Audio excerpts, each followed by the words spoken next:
Hello, my name is Lola, and I'm reacting to Game Controllers by Scott the Woz. This was recommended to me by Christopher McBride. Uh, yeah, I don't know much about game controllers. I know about the Atari and the PlayStation, Xbox. I don't know what kind of game controllers he's going to be talking about. I don't know. It could be for Xbox, PS. I don't know. Yeah, let's see what you know what Scott thinks about game controllers. I don't know. Yeah, and if you want to like, comment, subscribe to my channel, you can. If you don't want to, that's fine too. Here we go. Hey y'all, Scott here, and I can't wait to finally head to this game controller issues meeting I just found out about. And I'm not gonna lie, I actually like his jacket. I want one. Yeah, sure, that pretty bad. Whoa, my hands are doing this! And it wouldn't be possible without the overlooked messiah of all video games, the controller. The pathway between you and the world within the screen. A game controller needs to house all the necessary input methods for games in its era, while also being incredibly transparent. It's best when it just melts into your hands and you don't have to think about where the B button is, it's just all second nature. However, the road to where we are now has been a rocky one. We've gone from to even. And that road started way early on. Video games need to be controllable to be considered games. So even back in the early days of scientists pissing around and making games on supercomputers instead of curing diseases, they had to create ways to play the games, like with the tried and true knob and button combo used for Tennis for Two in 1958. When arcade machines hit the scene, developers had to design the controls for each of their games, and thus their imagination wasn't compromised by limiting control methods. They could create whatever control method would suit their game best. Joysticks, trackballs, knobs, buttons, steering wheels. Each arcade machine was different from the last in terms of controls, so when home video game consoles were in development, there was definitely a hurdle to overcome. Developers were used to having free range with how to control their games in the arcade. How do you create a controller that can be a jack of all trades, one that can work with all, or at the very least, a lot of the games released at the time? Atari said F it and gave us a button and a stick. The Atari 2600 was the first major success in terms of home video game consoles with interchangeable cartridges. The first video game console ever, 1972's Magnavox Odyssey, sure did have a controller alright. The Fairchild Channel F predated the 2600 by a year, releasing in 1976 and has you holding a Snickers bar to control games. But the Atari 2600's joystick is definitely what the general public sees as the first video game controller, and definitely one of the most iconic. While its simplicity made many games harder to convert to the system, it's undeniable it played a key role in its success. No matter who you are, you look at this thing and say, yeah, that makes sense. How can you possibly screw this up? It's a giant red button and a rod. Anybody who's anybody knows what that's about. When you look back at video game successes in the early days, it's apparent that success came with controls that were easy enough for the general consumer to understand. And the 2600 controller was just that. Nevertheless, this thing is just a no-go nowadays. This stick needs to go see a doctor. It's just too stiff. And the overall size of the controller is a problem, for me at least. It's too small to comfortably hold the joystick with one hand and the rest of the controller with the other, and it's too big to comfortably hold it like a modern controller. Overall though, I'd say the 2600 controller was alright for what it was. It's completely usable by anybody, just nothing you jump at the chance to use. After the 2600, controllers went through this ugly phase for a while, and it was all because a controller designer went home for the weekend, looked at his phone and said, "I'm drunk." Why? Yeah, the Intellivision, ColecoVision, even Atari themselves with the Atari 5200 all followed the hot trend of putting a number pad on the controller. Let me ask you this, in what dimension do games this simple need more than 9 buttons? Many games came with overlays to put on the controller so you know what each button does, but that just kind of forces you to constantly look at the controller to know what to press with or without the overlays. In my opinion, that's when a controller fails, when you have to look away from the game to figure out what the hell you're supposed to press. Well, after all that flopped, we then make our way to the Nintendo Entertainment System, a true innovation for controllers, breaking away from the joystick to form something that was more compact and easier to hold. The Vectrex in 1982 had a similar form factor for its controller, but the NES introduced something huge. Now I know, first thing many people probably said when they saw this cross on the controller was, "Pump the brakes, Speed Racer, nobody puts religion in my dig dug." But this cross design called the D-pad made the controller way more comfortable to use with just your thumb. Nintendo used the D-pad beforehand on one of their Game & Watch handhelds, and precursors to it appeared elsewhere, but the NES shot the D-pad into the mainstream, and with that, the joystick was old news. Many consider this guy to have aged poorly, and while I do somewhat agree, I think it's still alright to use. My main problem is the D-pad itself is a bit uncomfortable after long play sessions. But I love the feel of the buttons, just so clicky and satisfying to just go to town on. This is where the term button mashing was born. I see a lot of people say the sharp corners really dig into their hands, but I've never personally had an issue with them. However, the sharpness was criticized even back in the day, so Nintendo responded with some alternatives. The NES Advantage is the controller you never let your daughter go to prom with. This thing is a hulking beast that's powered by 2 whole controller ports. You can flip a switch to alternate between player 1 and 2 for games like Super Mario Bros. Where you alternate turns. There's turbo buttons with knobs which allow you to have rapid fire on A and B, and don't forget the state-of-the-art slow motion feature, which was just simply the game constantly pausing and unpausing itself. That meant for games that featured anything on the screen when paused, they just looked off. Regardless, the NES Advantage is a beaut of a controller. I think this thing is really slick. It just feels so sturdy, and there's something so satisfying about pressing these huge buttons. But what if you're not into overcompensating? Well, the NES Max may be for you, featuring a new grippable design, the turbo buttons of the Advantage alongside something called the Cycloid, a bit of a precursor to the 3DS Circle Pad. It's much easier to grip thanks to these new thighs, but the Cycloid really isn't a replacement for the D-pad in my opinion. Now, with the introduction of the NES Top Loader, Nintendo redesigned the standard NES controller, nicknamed the Dogbone. This thing was so close to being the perfect NES controller. The rounded edges, the nicer feeling D-pad, but they just had to angle the A and B buttons so only a lobster could hold it correctly. It just doesn't feel right. Nobody's hand normally rests like this on a controller. It's just uncomfortable. Well, since the original NES controller worked, many simply tried to copy it. The Sega Master System and TurboGrafx 16 controllers, while different in some ways, were basically just their version of the NES controller. Atari decided to barge into the party with their 7800 controller, and I'm pretty sure everybody stared at them until they released this instead. Only in Europe, though. In the US, we retreated to this, and over there they got this.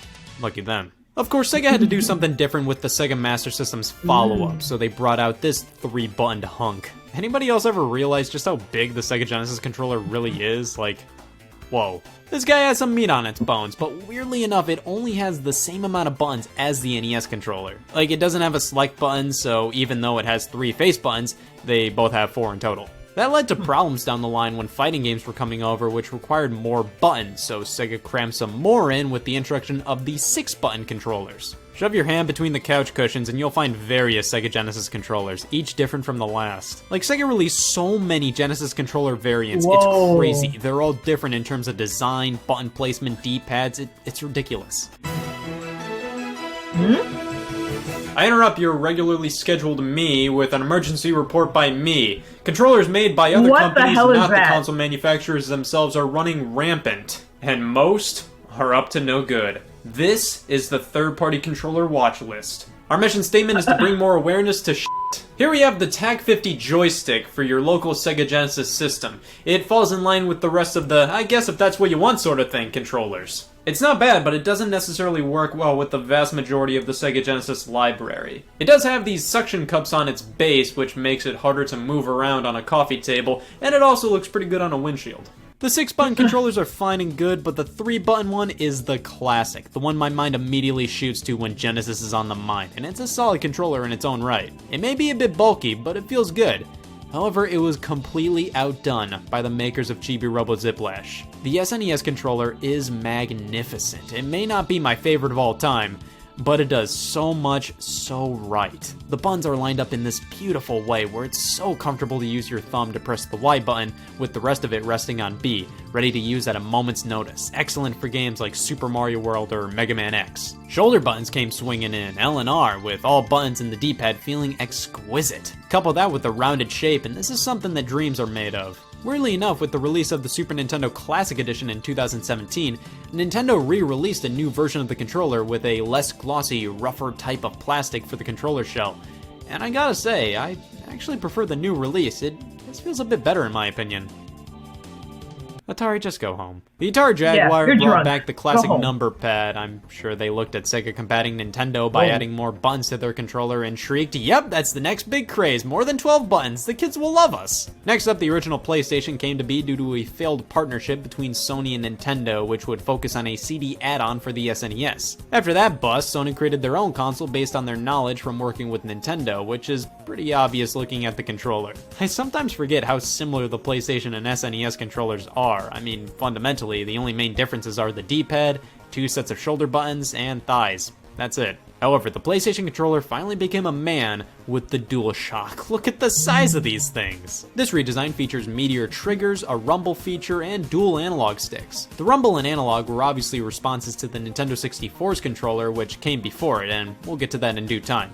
But the DualShock made dual sticks a standard. It also introduced clicking down on the sticks as an additional button input, which, can I say something here? R1, L1, R2, L2. These are shoulder buttons. It makes sense they're numbered like this. Why are these called R3 and L3? Anyways, I love the feel of the analog sticks. They're so smooth and the texture works so well. But what if the DualShock just isn't doing anything for you, and you hate happiness? Here's the Nintendo 64 controller. This came out after the original PlayStation controller and before the DualShock. I didn't make the damn thing. And we can bark about this controller all we want. Why are you looking at me like I made gotta it? admit, this thing was innovative in so many ways. Controlling a game in 3D with the analog control stick, camera control, 4-player multiplayer being standard on the console, even the trigger on the back, give your finger a cock and BAM! This was a huge leap forward for the industry, yes, but answer me this. Just what the hell is this thing? 3 prongs make it so you have multiple ways to play multiple games. Maybe you can hold it like this, or even this. But that means not all the buttons are readily available to the player in any of the controller holding styles. Also, the stick is garbage. This thing is just a skinny, plastic, uncomfortable piece of work that wears out too easily. Now, the Nintendo 64 controller did a lot right. It introduced Rumble with the Rumble Pack accessory. The analog stick brought us games like Mario 64 and Ocarina of Time. And look at these colors. This thing is a colorblind Scott Wozniak's worst nightmare.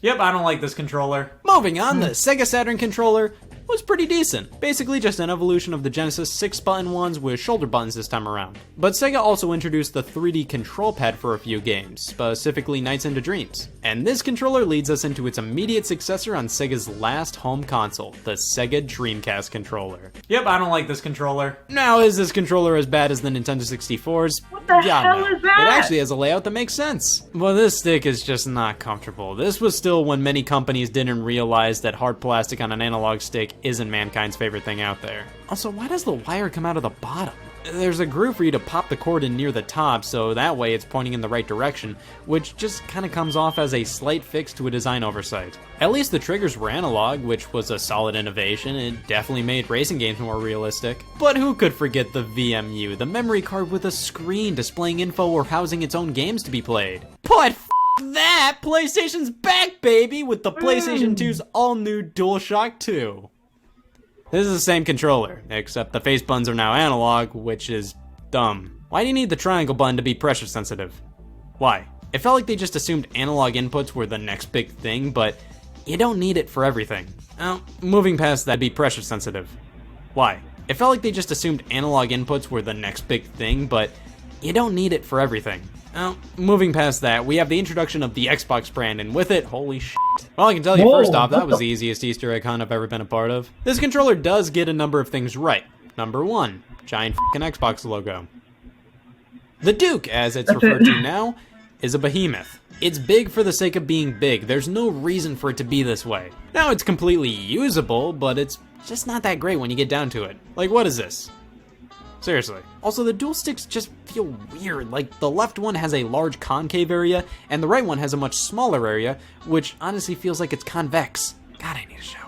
Microsoft designed a smaller controller for the Japanese market that made its way over to the States later down the line, and this is much more reasonable. I can actually get behind this one. It just feels much better. Everything actually makes sense this time. After Nintendo wouldn't stop laughing for 5 years straight, they really cleaned up their act with the GameCube controller. This thing is pure comfort. It just feels right in the hands. The button layout is definitely different compared to every other controller, and while I prefer the more traditional design, this layout makes a lot of sense. The main face button you'd probably use in most games is A, so why not have everything orbit around it? The triggers are crazy satisfying to click down, and the left stick is leagues better than the Nintendo 64 one. I love this controller, but while it's one of my favorites, it does have some gross parts. The D-pad and C-stick were made for ants, and the lack of another shoulder button is a bit odd. Regardless, the GameCube controller has definitely stood the test of time.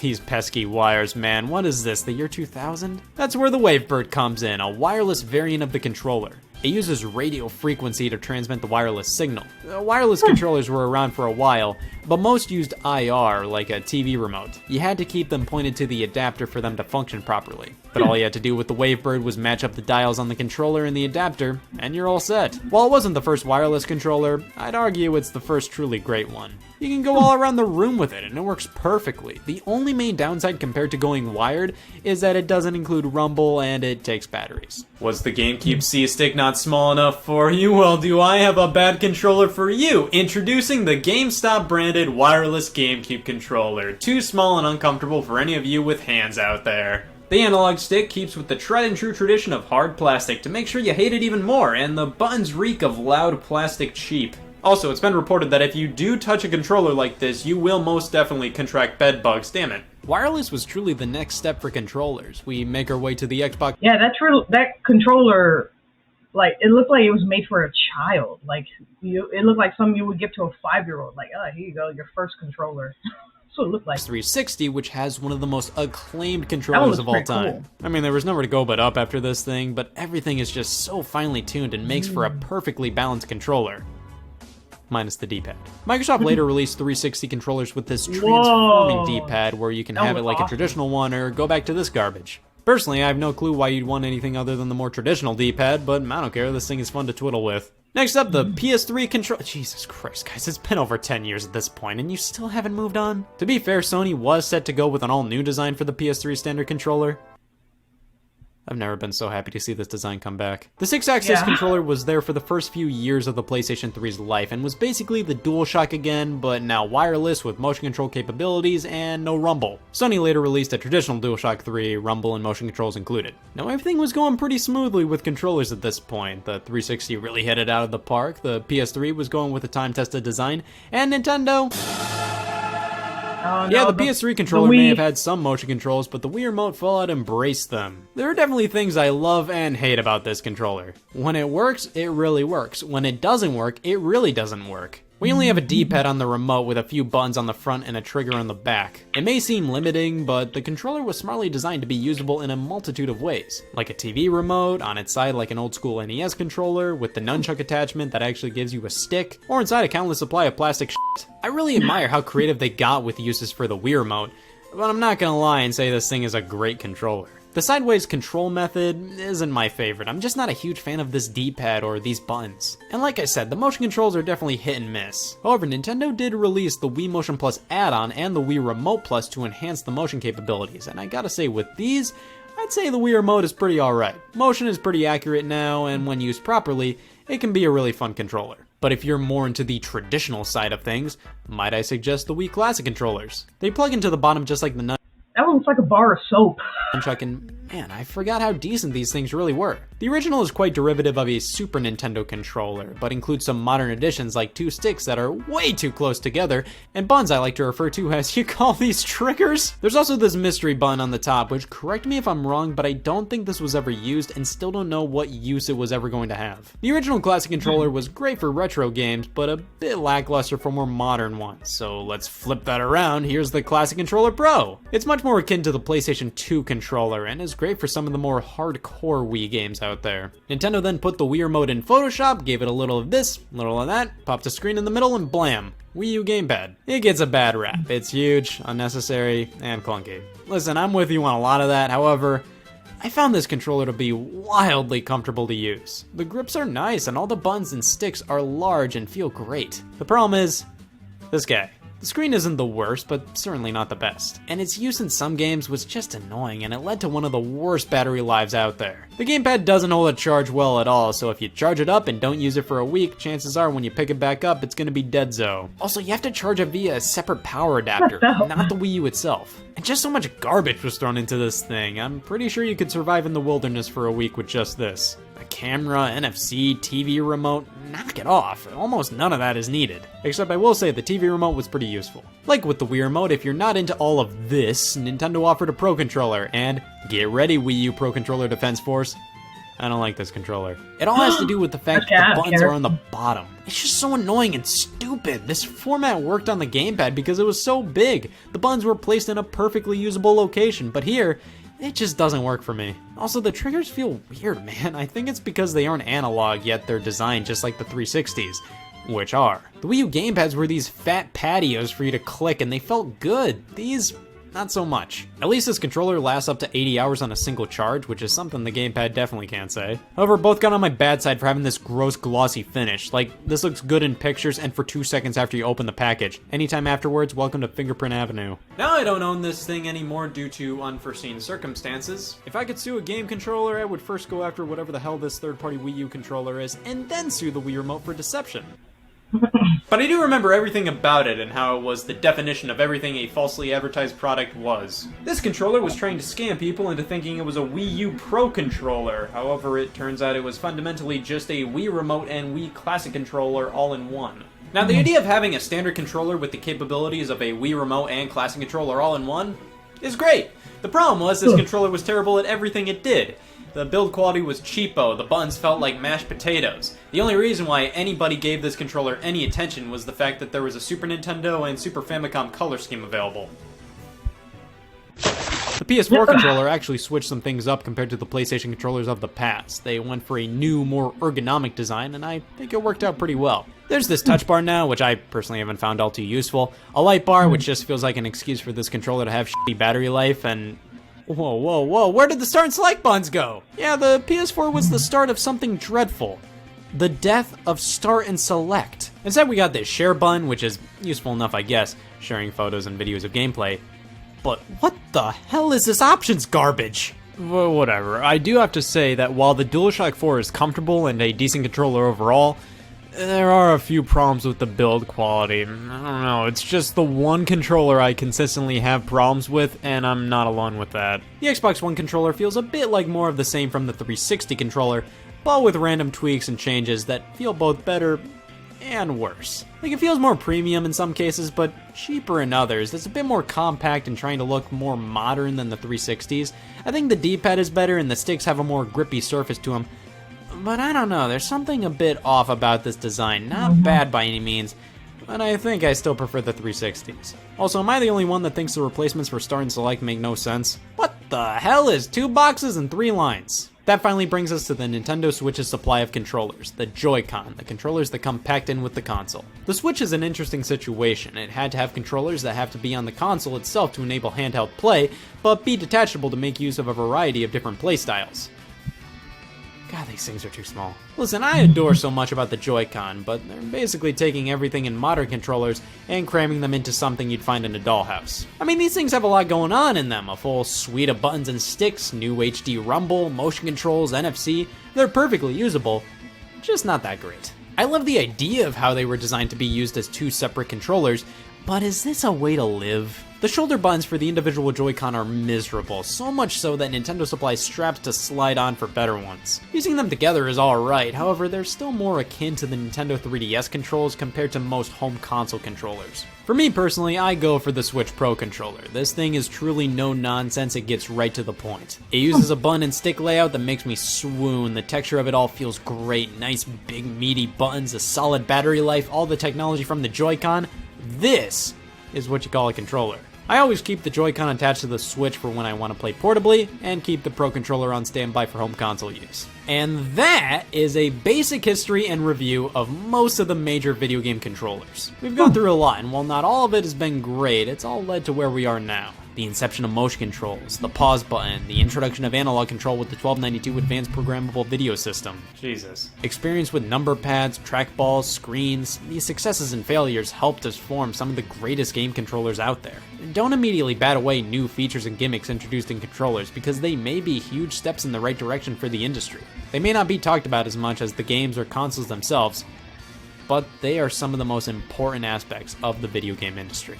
Well, let me know what your favorite or least favorite game controllers are, and if you'd excuse me, I have another, for real this time, meeting about video game related issues. This time on video game box art. You gotta be f***ing kidding me.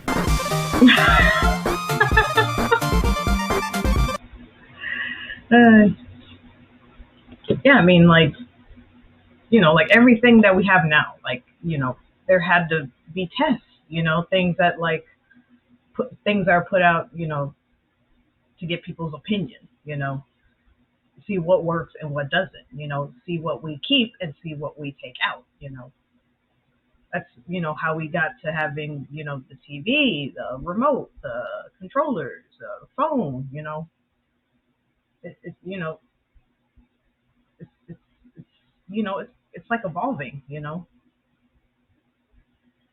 And yeah, of course, if you look in my Cat Icarus, which one was it? It was I think it was the first video of Caddy that I reacted to, or was it? Where like yeah, he was playing with different controllers. There was even one for the Wu-Tang Clan. I was like, what? Like the Wu-Tang Clan was really that popular that they had their own controller, and it was a big old, you know, their iconic, you know, their was it like their like their iconic symbol, the big giant yellow W. Like even that was insane. Like holy crap, man, that's crazy, you know.